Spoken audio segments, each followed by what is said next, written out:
ভাই রে, আমি কোনোদিন আর কোনো নারীর মুখ দেখব না, আমি বিবাহ করব না, আমি খাসি হয়ে থাকব, আমি যেন একজন বৈরাগী হয়ে থাকব, আমি কোনোদিন বিয়েও করব না। এরা তিনজন মানুষ তিন রকম কথা আলোচনা করে দিলেও এবার আল্লাহ রসুল জানতে পারলেন আমার সাহাবায়ে কেরামরা এরা বলছে আমি কোনোদিন আল্লাহর ইবাদত আর ছাড়ব না, আর একজন বলছে রোজা কোনোদিন ছাড়ব না, আর একজন বলছে বিবাহ করব না। রাসূল যখন জানতে পারলেন তখন আল্লাহর নবী জনাবে মুহাম্মদ সাল্লাল্লাহু আলাইহি সাল্লাম বললেন, হে আমার সাহাবায়ে কেরামরা, তোমরা কেন হালাল জিনিসগুলোকে হারামের পর্যায়ে করছো? তোমরা কেন ওই হালাল জিনিসগুলোকে হারামের জায়গাতে তোমরা রাখতে চাইছো রে আমার সাহাবা?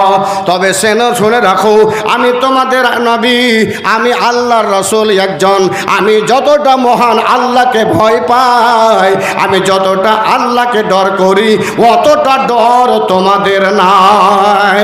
এই আমার সাহাবায়ে কেরামরা, তবে শুনে রেখো রে, আমি আল্লাহর নবী যতটা ভয় করি আল্লাহকে, ততটা তোমরা ভয় করো না, অতটা তোমরা ডর করো না।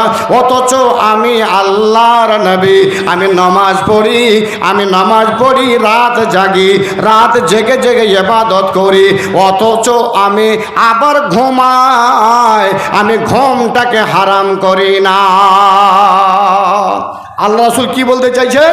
যে আমি যদিও আল্লাহর নবী, আল্লাহকে আমি এতটা ভয় করি যতটা ভয় তোমরা করো না, অথচ আমি রাতে ইবাদত করি, কোনো দিন আবার ঘুমিয়ে যায়, ফের আবার জেগে যায়, ফের আবার ইবাদত করি।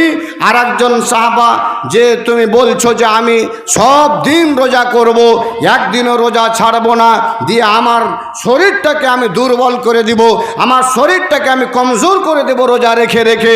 তবে শোনো, আমি তোমাদের নবী, আমি রোজা রাখি আবার রোজা ছেড়ে দিই, আমি কোনো দিন এরকম করি না যে সারা যুগ ধরে আমি একবারে জীবন ধরে শুধু রোজায় রাখি, এরকম করি না।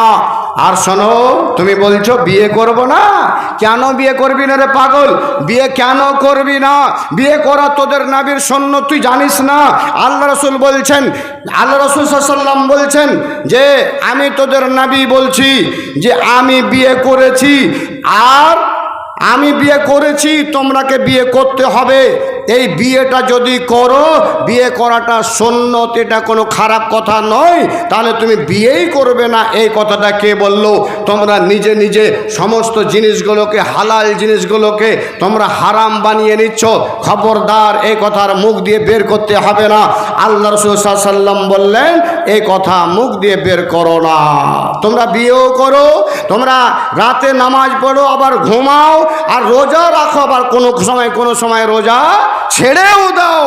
এটা আল্লাহ রাসূল সাল্লাল্লাহু আলাইহি ওয়াসাল্লাম বললেন। খবরদার, তোমরা হালাল জিনিসটাকে হারাম করবে না।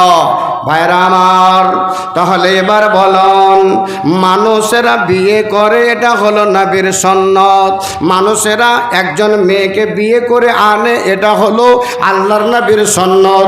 বিয়ে এই জন্য করে রে, বিয়ে এই জন্য করে রে বন্ধু, যে তোমার বিয়ে না করলে তোমার বাড়ি ঘরের কাজ কাম দেখাশোনা, ছেলে মেয়ে দেখাশোনা, এইসব জিনিসগুলো হয় না।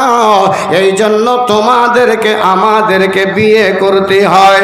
এবার বিয়ে করতে যাচ্ছেন, বিয়ে করে আনলেন, বিয়ে করে আনার পর এ বন্ধু, তোমার একজন যখন জোড়া হয়, এই জোড়াটার কথা আবার আল্লাহ রাব্বুল আলামিন কোরআনের ভিতরে বলে, ওয়া মিন আয়াতিহি আন খালাকা লাকুম মিন আনফুসিকুম আজওয়াজাল লিতাসকুনু ইলাইহা ওয়া জাআলা বাইনাকুম মাওয়াদ্দাতান ওয়া রাহমা। এই আমার বান্দা বান্দি, আমি তোমাদের জন্য একটাই জিনিস থেকে, একই পদার্থ থেকে তোমাদের আমি জোড়া পয়দা করেছি। ওয়া মিন আয়াতিহি আন খালাকা লাকুম মিন আনফুসিকুম, আর এই পয়দা করাটা, এই জোড়া বানিয়ে দেওয়াটা, এটা হলো তোমাদের জন্য একটা নিদর্শন, যে তোমরা দেখবে, তোমরা একটা অপরের মেয়েকে বাড়িতে আনার পর সে মেয়েটার সাথে থাকলে তোমাদের একটা সন্তান দুনিয়াতে আসবে। আসবে, ওই সন্তানটা দেখলে তোমার মন জোড়াবে, তোমার আবার চোখ ঠান্ডা হবে। এটা কখন হবে? যখন তুমি একটা মেয়েকে বিয়ে করে আনবা। তাহলে একটা মেয়েকে যখন বিয়ে করে আনে তখন ও বাপ হয়, তখন ওর একটা মা হয়। সে মা হতে পারে, সে বাপ হতে পারে। যতক্ষণ পর্যন্ত বিয়ে করে না আসবে অতক্ষণ পর্যন্ত বাপও হতে পারবে না, অতক্ষণ পর্যন্ত সে মাও হতে পারবে না। এটা শর্ত হলো বাপ মা হওয়ার জন্য তাকে বিয়ে করা, বিয়ে করা। এবার আমি আপনাকে বলছি, আল্লাহ রাসূল আল্লাহ রাব্বুল আলামিন বললেন এটা একটা নিদর্শন যে আমি তোমাদেরই ওই জোড়াকে, তোমাদেরই পদার্থ থেকে আমি তাকে বের করেছি, পয়দা করেছি। জি, যদি ভবিষ্যতের কথা আমি মানুষকে দিয়ে মানুষের জোড়া না করতাম তাহলে কিন্তু তোমাদের অসুবিধা ঘটতো। তোমার সাথে তোমার স্ত্রীর মিল থাকতো না, তোমার সাথে তোমার স্ত্রীর মহব্বত থাকতো না, আর তোমার স্ত্রীর তোমার সাথে মহব্বত থাকতো না। তুমি ওর সাথে ভালোবাসা করতে না, ও তোমার সাথে ভালোবাসা করতো না। এই জন্য আল্লাহ বলছেন ওয়া জাআলা বাইনাকুম মাওয়াদ্দাতাও ওয়া রাহমা, আমি তোমাদের দুইজনের ভিতরে আল্লাহ একটা মহব্বত পয়দা করে দিয়েছি। তার কারণে রে যুবক, তো ওই যে মেয়েটাকে বিয়ে করিস, ওই মেয়েটা কোন জায়গা থেকে আসে, যেই জায়গা থেকে আসে সেই জায়গাটাতে তার কমসে কম না হলো 20 বছর জিন্দগি কেটেছে, 18 বছর জিন্দগি কেটেছে, 15 বছর জিন্দগি কেটেছে। অথচ ওই মেয়েটা তোমাকে কোনোদিনই দেখেনি, তোমার সাথে কোনোদিন হাতে হাতে স্পর্শ হয়নি, তোমার সাথে একদিনও দুটো কথা বলেনি। ওই মেয়েটা হঠাৎ করে তুমি গেলে, আর যাওয়ার পরে তখন ওলামায়ে কেরামরা 3খানা আয়াত পড়লো, আর নবী মুহাম্মদ রাসূলুল্লাহ সাল্লাল্লাহু আলাইহি ওয়াসাল্লামের খুতবাটা পাঠ করে তখন তোমার সাথে কয়েকটা টাকার বিনিময়ে তোমার সাথে জায়েজ করিয়ে দেওয়া হলো। আর যখনই জায়েজ হয়ে গেল তখন তুমি আবার গাড়িতে বোঝ করে নিয়ে তাকে নিয়ে চলে আসলে বাড়িতে। অথচ ওই মেয়েটা আল্লাহু আকবার হই মই করে কান্না করতে আরম্ভ করলো। কান্না করতে আরম্ভ করে ওই মায়ের কাছে গিয়ে গলা ধরে, আব্বার কাছে গিয়ে গলা ধরে, আর ওখান থেকে হাও মাও করে কেঁদে বের হয়ে চলে এলো। অথচ আর বলল না আব্বা আমি আর এই বাড়িতে থাকবো, আমি এই বাড়ি থেকে যাব না, আমি এই বাড়িতেই থাকবো আব্বা, আমি ওই বাড়ি থেকে ছেড়ে অন্য বাড়িতে যাব না।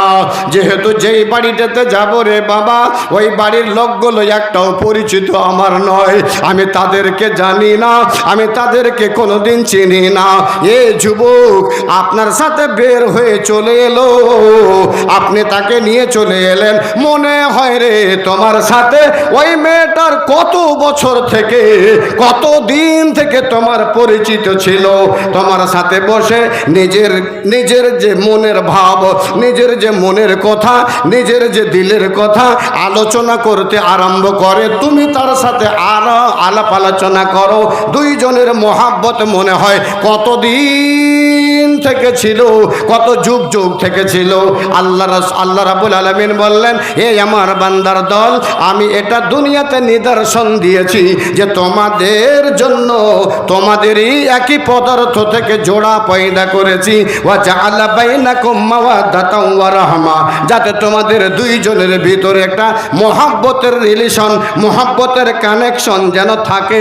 এই জন্য একটাই পদার্থ থেকে মানুষের জোড়া আমি দিয়েছি।